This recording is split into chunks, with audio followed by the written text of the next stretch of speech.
Essay 29, The Crisis in Contemporary Physics. The crisis in contemporary physics is known to almost all scientists worldwide, judging by the feedback activity to AIAS.us.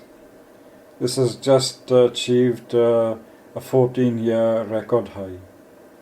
Several of these essays have attempted to explain it in simple terms for the general reader. The crisis started in late 2010 with an attempt to find the photon mass from Compton scattering, UFT 158. It became clear that the most fundamental theories of 20th century physics are flawed irretrievably, being variations on a mirage.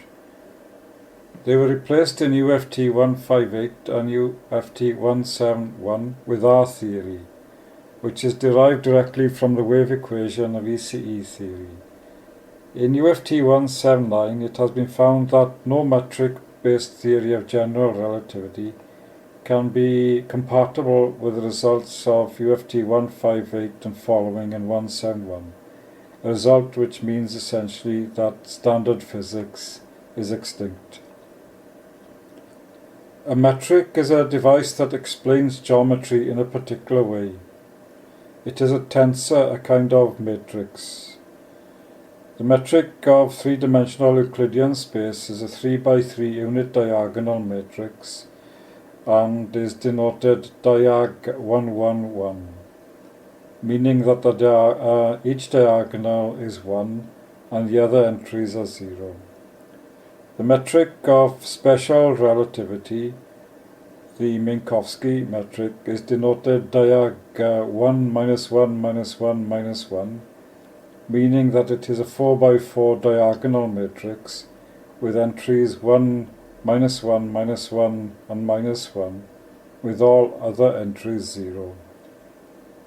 The increase in dimensionality from 3x3 to 4x4 means that Euclidean space has become spacetime, a concept introduced by Lorentz and others.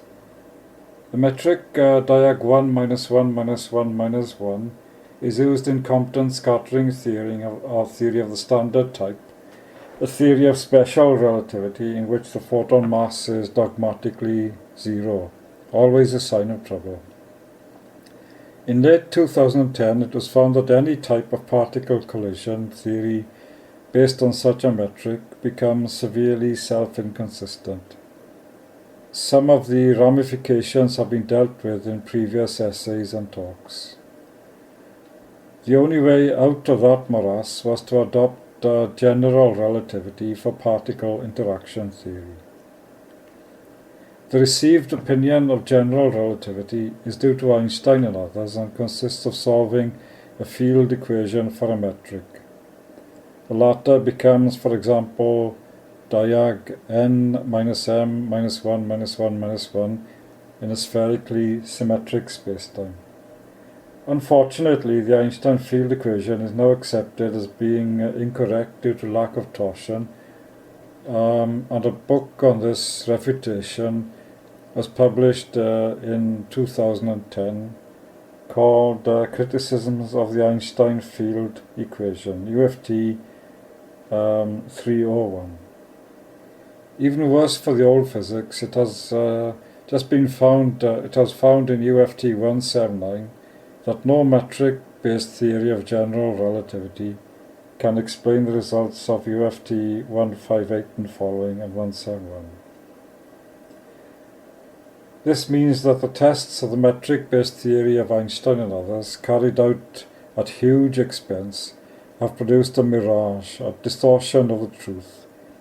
It is easy to see this by realizing that the Einstein field equation cannot explain the basics of a whirlpool galaxy. It fails hopelessly to explain the motion of the stars of the galaxy, called the velocity curve. The stopgap measure of dark matter has also failed following the recent negative result of an experiment intended to measure dark matter. Despite this, satellite after expensive satellite has been sent up to measure the failed Einstein theory in the solar system, the least suitable test of the theory because deviations from Newtonian dynamics are so small in the solar system. These data are accurate, but they have nothing to do with physics because the Einstein theory is geometrically incorrect. In fact, they prove various types of ECE theory. The expense, though, cannot be justified. In contrast, it is now accepted that the ECE theory can explain a whirlpool galaxy quite easily with the use of the quantity ignored catastrophically in the old physics, spacetime torsion. It is instinctively obvious that the whirlpool of stars is caused by a rotational motion or torsion of spacetime, and not by a curving motion as in the old physics.